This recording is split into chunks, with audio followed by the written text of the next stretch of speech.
Now, President Cyril Ramaphosa is set to meet with his U.S. counterpart, Joe Biden, at the White House later this month. The presidents will be discussing a range of issues which we understand are significant for both countries. Partnerships. These include opportunities to deepen cooperation on trade and investment, infrastructure, climate and energy and health, among others. Let's preview this visit now. I'm joined by our U.S. correspondent, Simon Mark. Simon, good afternoon, South African time. Welcome to Today here on eNCA. Thank you very much for joining us. It's a big visit. I mean, when Antony Blinken, the U.S. Secretary of State, was in South Africa just a few weeks ago in August, he did say they were looking forward, that President Joe Biden was looking forward to host President Ramaphosa in September in the White House. What should we expect will be the major thrust of his visit there?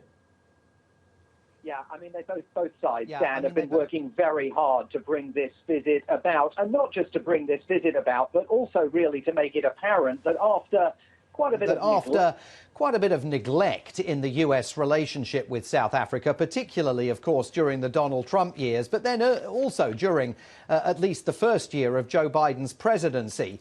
They now recognise that it's time for President Biden to invite President Ramaphosa to the White House. I think it's important to underscore that President Ramaphosa was, of course, coming to the United States anyway to attend the United Nations General Assembly up in New York. They could have met on the fringes of that meeting. The American president always holds bilateral meetings with other world leaders when he is in New York. So it is significant that President Biden has decided not to meet President Ramaphosa in New York, but to bring him to Washington, D.C. This falls short of a state visit, but nonetheless, in exactly 2 weeks' time, the doors of the White House will be open to South Africa's president. The red carpet will be rolled out. That announcement made last night here in a statement published by the White House press secretary that says the leaders, building on their productive call in April and on the US-South Africa strategic dialogue in August, will discuss opportunities to deepen cooperation on trade and investment, infrastructure, climate and energy, and of course health. And the statement goes on to say that the two presidents will reaffirm the importance of our enduring partnership and discuss our work together to address regional and global challenges. It is interesting, though, Dan, that there is one word that is not used in that statement, and it's the global challenge of Ukraine. And it's pretty apparent that from the American perspective, they are very eager once again to try and press President Ramaphosa and the South African government to abandon this kind of position of neutrality that they've taken towards the crisis in Ukraine, and more strongly to speak out about Russia's invasion of its neighbour. Even though Ukraine's not mentioned in that statement, you can be absolutely sure that it's going to be a topic of conversation. Yeah, I think that those two words, global challenges, will cover any issue that's happening globally. And the thorniest of them between Pretoria and Washington is around the stance that the South African government has taken in relation to Russia's invasion of Ukraine. But now, beyond that, in terms of trade and investment, I mean, there's South Africa and the US have got very strong historic relations there.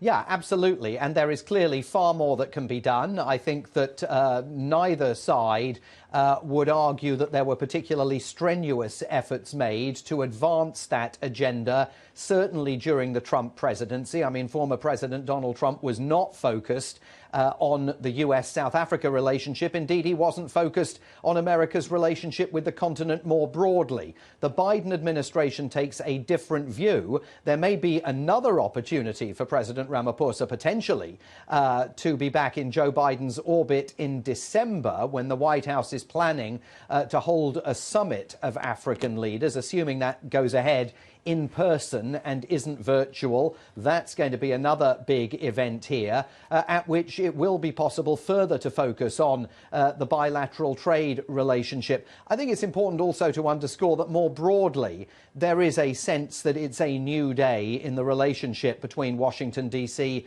and Pretoria, because remember, the new American ambassador to South Africa has just arrived in the country, has been extraordinarily active on social media in terms of of reporting his daily activities, and particularly the joy that he and his family have been finding as they begin to explore their new home. So, you know, the cadences are there, the tapestry exists for further advances down the path on trade and investment, and also, of course, for further advances on the very thorny issue, as it has been since the pandemic began, of vaccine diplomacy. And it's notable in this statement they talk about a discussion about health, because there's obviously still a lot to talk about in that regard.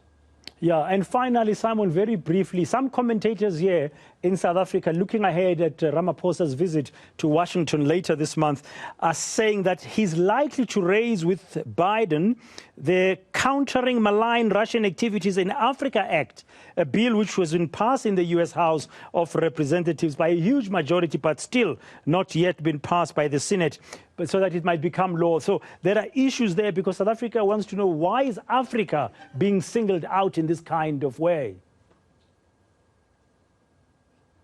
Yeah, I mean, backers of that bill in the House of Representatives would say that while the bill focuses on Russia's malign activities in Africa, there are all sorts of other bills and pieces of legislation that focus on Russia's activities internationally more broadly. But this is part of an effort that certainly Congress is making, and the presidency here in Washington has been more cautious about approaching it, to try and persuade countries, including South Africa, to take a more hardline stance towards Russia, particularly when it comes to Ukraine. Now, you heard Antony Blinken, when he was in South Africa, being pretty conciliatory about that and saying, look, we recognise that African nations are sovereign, and of course they get to make their own foreign policy decisions, and we respect the decisions that they make. But there's no doubt that behind the scenes, the Biden administration has been disappointed, not just by the position the South African government has taken, but by the position other countries in Africa have taken, redolent in many cases of historic ties to Moscow. You know, there's a recognition here that Moscow was home to an ANC embassy in the apartheid era, and that there are deep and abiding ties that Russia can count on and has counted on over the last few months. But there's no question there's going to be a conversation about it. Thank you very much, Simon Marks, for your time here. Simon Marks, our correspondent in Washington, as we look ahead at the visit to America and that meeting, of course, that's anticipated in the White House between President Matamela Cyril Ramaphosa and President Joe Biden.